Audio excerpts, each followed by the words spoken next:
ఇప్పుడే Country Delight యాప్ని download చేసుకోండి. Download the Country Delight app now.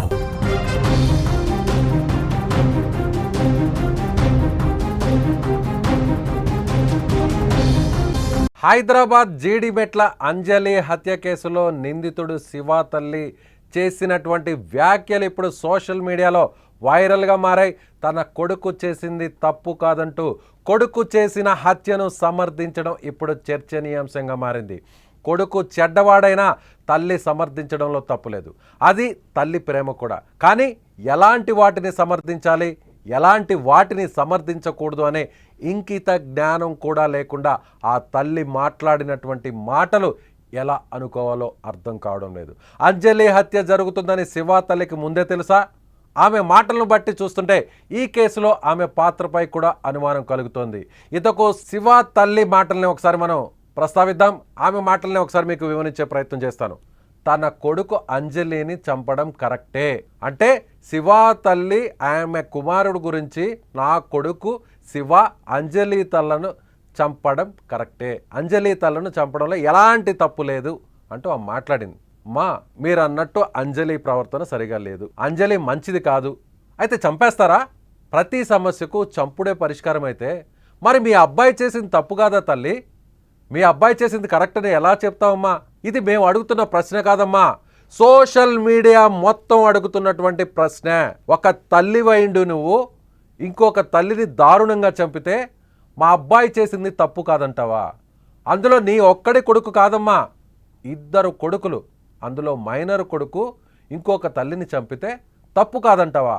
Yes, మరో క్వశ్చన్ కూడా ఆమె ప్రస్తావించినటువంటి వ్యాఖ్యను కూడా మరొక కామెంట్ కూడా మీకు చెప్తాను. తేజశ్రీని తన తల్లి సరిగా చూసుకోలేదు కాబట్టి, తనకు తల్లి ప్రేమ చూపించలేదు కాబట్టి అందుకే తల్లిపై తేజశ్రీ పగ పెంచుకుంది, దాంట్లో తప్పేముంది చంపడంలో అంటూ ఆమె మాట్లాడింది. సరే, ఈ విషయంలో మీరు అన్నదే కరెక్టే అనుకుందాం. ఏ కుటుంబంలో ఉండవు గొడవలు, ఏ బంధంలో ఉండవు తల్లి ఘర్షణలు, ఏ ఇంట్లో లేవు తల్లి చిన్న చిన్న తగువులు. తల్లి కూతుర్ల మధ్య గొడవలు చాలా చాలా సహజమమ్మా, ప్రతి ఇంట్లో ఉంటాయమ్మా. ఏ ఇంట్లోనైనా ఇవి కామనే. నిజంగా ప్రేమను కోరుకునే మీ వద్దకు వచ్చినప్పుడు మీరు ప్రేమగా మాట్లాడి మందలించాల్సింది కదమ్మా. నువ్వు కూడా ఒక తల్లివే కదా తల్లి. అంజలి కూతురు నీ దగ్గరకు వస్తే నీ కొడుకు ప్రియురాలుగా, నీ కొడుకు లవర్గా ఆమెను నీ ఇంటికి తీసుకొస్తే ఇది తప్పు, మీరు ఇక్కడ ఉండకూడదు అమ్మా తల్లి, నువ్వు అలా మాట్లాడకూడదు మీ అమ్మ గురించి, ఆమె కూడా ఒక అమ్మే కదా, నాలాగే అమ్మే కదా అంటూ నువ్వు కనీసం నచ్చజెప్పే ప్రయత్నం చేసావా? 3 రోజులు మీ ఇంట్లో ఉంచుకొని ఆ అమ్మాయి ఏం చెప్తుంటే తెలిసి తెలియని వయసులో ఆ అమ్మాయి చెప్పిన దానికల్లా ఊకొట్టి, ఆ అమ్మాయిని మరింత రెచ్చగొట్టి, అమ్మాయి మాట్లాడే ప్రతి మాటకు మంట మీద పెట్రోల్ పోసినట్టు నువ్వు నీ కొడుకు సహకరించలేదా? కానీ నువ్వే హత్య చేసే విధంగా ప్రేరేపిస్తున్నట్లున్నాయమ్మా నీ మాటలు. నా కొడుకు చేయడంలో ఎలాంటి తప్పు లేదు, 2 రోజులు జైల్లో ఉంటాడు, ఏముంది తీసుకొస్తా. ఎస్, ఇక మరో కామెంట్ చూద్దాం. ఆ మహాతల్లి శివ తల్లి గారు, ఆ మహాతల్లి చెప్పినటువంటి కామెంట్లో ఇంకో పాయింట్ కూడా చదివి వినిపిస్తాను. ఇక 3వది, తేజశ్రీని ప్రేమగా పెంచి ఉంటే ఇలాంటి దారుణం జరిగి ఉండేదా? శివ తల్లి చెప్పిన ఇంకో వ్యాఖ్య ఇది. అమ్మా అవును, తేజశ్రీని ప్రేమగా చూసుకోకపోవడం అంజలి తప్పే, దీన్ని ఎవ్వరూ కూడా కాదనరు. మరి మీ పిల్లల్ని ప్రేమగా చూసుకున్నారు కదా, ఓ మైనర్ బాలిక మీ ఇంటికి వచ్చి దాదాపు 3 రోజులు ఉంటే నువ్వు కనీసం నచ్చజెప్పే ప్రయత్నం చేసావా? నీ పెంపకం ఏమైందమ్మా? పోనీ నీ పెద్ద కుమారుడు ఎప్పుడైనా నీ ఇంట్లో ఉండి పెరిగాడా?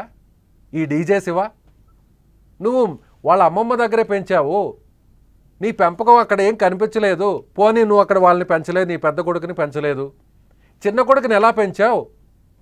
అన్న పిలవగానే వేరే వాళ్ళ అమ్మగారిని చంపేయమంటే నేరుగా తగుదునమ్మా అంటూ రాముడి వెనక ఏదో లక్ష్మణుడు వెళ్ళినట్టుగా నీ చిన్న కొడుకుని పెద్ద కొడుకు వెనక్కి ఎలా వెళ్తాడమ్మా? కనీసం నువ్వు ఆ అబ్బాయికి చెప్పలేదా? పోనీ మైనరు ఏం తెలియదని అనుకుందాం, మైనర్ అయినంత మాత్రాన అన్న పిలవంగానే వెళ్ళి చంపేస్తారా? నీ ఇంటికి వచ్చినప్పుడు తేజశ్రీ ఇలా రావడం కరెక్ట్ కాదని ఎందుకు మందలించలేదమ్మా నువ్వు? మీకే ఒక కూతురు ఉంటే, అమ్మా మీరు ఇది వింటుంటే శివ తల్లి, మా తల్లిగారు, మీకే ఒక కూతురు ఉంటే ఇలా చేస్తే ఊరుకుంటారా? ఇలా చంపేస్తే మీరు ఓకే అంటారా? పర్లేదు చంపేసేయనంటారా? ఇక్కడ కూడా మీ తెలివిలేనితనమో లేక మీ అమాయకత్వమో అసలు అర్థం కావట్లేదు. కానీ పైకి మాత్రం అంజలిని చంపడం కరెక్టే అని సమర్థించుకుంటున్నారు. మరోవైపు మీ భర్త చెప్తారు వేరే మీడియాతో మాట్లాడుతూ, నా భార్యకి అసలు తెలివితేటలు లేవు, నా భార్య ఇలా మాట్లాడడం తప్పు, మా భార్యకి మొదటి నుంచి కూడా మతి స్థిమితం సరిగా లేదు, ఎర్రగడ్డ మెంటల్ హాస్పిటల్లో ఉన్నింది, ట్రీట్మెంట్ కూడా ఇప్పించాం. ఇది కళ్ళబొల్లి మాటలా? మాట్లాడాల్సిందంతా మాట్లాడేసి ఇప్పుడు తప్పించుకునేటువంటి ప్రయత్నం చేస్తారా? మరో కామెంట్ కూడా ఒకసారి చూసే ప్రయత్నం. ఆమె మాట్లాడినటువంటి ప్రతి పాయింట్ కూడా మీకు ఒకసారి ప్రస్తావిస్తాను. ఇక్కడ మీరు అంజలి ఒక్కతే చనిపోయిందని ఆలోచిస్తున్నారు. అక్కడ అంజలితో పాటు నలుగురు జీవితాలు కూడా బలైపోయాయమ్మా. ఆ మాట్లాడిన మాటలో కూడా ఏముంది తెలుసా? విషయం అంతా కూడా అంజలి కూతురికి తెలుసు. అమ్మాయిని మాట్లాడిస్తే మొత్తం చాలా సమాచారం బయటపడుతుంది. అంజలి ఎంత టార్చర్ చేసేదో అంత సమాచారం అంతా అమ్మాయి దగ్గర ఉంటుంది. ఏం సమాచారం ఉంటుందమ్మా? ఒక మైనర్ దగ్గర, ఒక మైనర్ బాలిక దగ్గర ఏ ఇన్ఫర్మేషన్ ఉంటుంది? తల్లిదండ్రులుగా వాళ్ళకి జన్మనివ్వడం తప్ప? కనీసం ఒక తల్లిగా నువ్వు చెప్పాల్సిన అవసరం లేదా? మీరు మాట్లాడినటువంటి మాటలు చూస్తే అక్కడ శిక్ష ఒక అంజలి కాదమ్మా. అంజలిని చంపేయడం వల్లే ఆ కక్ష, లేకపోతే తేజశ్రీ కక్ష అక్కడ తీరిపోలేదమ్మా. అందుకు సహకరించినటువంటి నీ బిడ్డలు వాళ్ళకి ఆ అమ్మాయి వెనకుండి పిలవగానే వెళ్ళి చంపేయడం, ఈ సమస్యకు పరిష్కారం దొరకలేదమ్మా. సమస్య ఇంకా చాలా పెద్దదైంది, చాలా జీవితాల్ని నాశనం చేసింది. ఇలా ఏ తల్లి ఏ కూతురు మధ్య చిన్నపాటి గొడవ వచ్చినా చంపడమే ఇక పరిష్కారం అనే విధంగా మాట్లాడతారా మీరు? ఇక్కడ తేజశ్రీ శివతో పాటు శివ తమ్ముడు కూడా ప్రస్తుతం జైల్లో ఉన్నాడు. వారితో పాటు అంజలి చిన్న పాప కూడా ఒంటరైపోయింది. క్షణికావేశంలో ఎందరో జీవితాలను బుగ్గిపాలు చేసిందో చూసారా? శివ తల్లిలా మాట్లాడేవారు ఎవరైనా సరే ఒక్కసారి ఆలోచించండి. పిల్లలు తప్పు చేస్తే అవసరమైతే వారించండి, మందలించండి. అది కూడా చేత కాకపోతే మాట్లాడకుండా మౌనంగా ఉండండి. రెండు చేతులు ఇలా అడ్డు పెట్టుకొని మౌనంగా ఉండండి. ఇలా మీడియా ముందుకొచ్చి చంపడం కరెక్టు, చంపడంలో తప్పు లేదు అంటే ఇలాంటి వాళ్ళందరికీ ఈ సమస్యకు పరిష్కారం అని చెప్తారా? సో పేరెంట్స్ ఆలోచించండి. ఇలాంటి ఇన్సిడెంట్ జరిగినప్పుడు ప్రతి ఒక్కరు కూడా చలించిపోతారు. ఒక తల్లిని కూతురు చంపింది అనేటువంటి మాట వినడమే ఇప్పటి వరకు మనం ఎక్కడ జరగలేదు. ప్రపంచంలో చాలా అరుదుగా వింటుంటాం ఇలాంటి వార్తలు, ఇలాంటి కథలు, ఇలాంటి కథనాలు, ఇలాంటి ఇన్సిడెంట్స్, ఇలాంటి వాస్తవాలు, ఇలాంటి సంచలనమైనటువంటి, ఇది సంచలనం అనాలో లేకపోతే దురదృష్టం అనాలో దరిద్రం అనాలో కూడా తెలియని పరిస్థితి. కూతురు తల్లిని చంపడం, అది కూడా 10వ తరగతి మైనర్ అయినటువంటి ఒక బాలిక, దానికి ప్రియుడు సహకరించడం. ఆ ప్రియుడు వయసు ఏదన్నా పెద్దదా అంటే కాదు, ఇంటర్మీడియట్ చదువుతున్నటువంటి ఒక అబ్బాయి. ఆ అబ్బాయికి వాళ్ళు తమ్ముడు మైనర్గా ఉన్న ఇంకొక అబ్బాయి సహకరించడం. ఇద్దరు కొడుకులు, ఒక అమ్మాయి సపోర్ట్గా వెళ్ళి ఇంకో తల్లిని చంపితే ఆ ఇద్దరు కొడుకుల్ని సపోర్ట్ చేస్తున్నటువంటి మహాతల్లి మనకి స్క్రీన్ మీద కనిపిస్తున్నటువంటి ఆమె. సో ఈమె వ్యాఖ్యలను చూస్తుంటే పోలీసులకు కూడా అనుమానం కలుగుతుంది. సో అంజలి హత్య వెనుక ఇద్దరు కుమారులతో పాటు ఎవరైతే ఇప్పుడు హత్య చేసినటువంటి శివ, అతని సోదరుడు, అలాగే అంజలి కుమార్తె, ఈ ముగ్గురితో పాటు హత్యలో కీలక వ్యక్తులుగా ఉన్న డీజే శివ, అతని సోదరుడు తల్లి అయినటువంటి స్క్రీన్ మీద కనిపిస్తున్నటువంటి ఈ మహాతల్లి గారు పాత్ర ఎంతవరకు ఉందో కూడా పోలీసులు ఆరా తీయాల్సినటువంటి పరిస్థితి ఉందని సోషల్ మీడియాలో పెద్ద ఎత్తున కామెంట్స్ చేస్తున్నారు, పోస్టులు పెడుతున్నారు, మీమ్స్ కూడా చేస్తున్నారు. సో ఇది మా డిమాండ్ కాదు. సోషల్ మీడియాలో చాలామంది తల్లులు ఈ మహాతల్లి మాట్లాడినటువంటి మాటల మీద, కామెంట్స్ మీద పెద్ద ఎత్తున పోస్టులు పెడుతున్నారు. నిజంగా వాళ్ళ భర్త ఒక మీడియాకి ఇస్తూ, ఒక ఇంటర్వ్యూకి ఇస్తూ ఒక పాయింట్ చెప్పారు.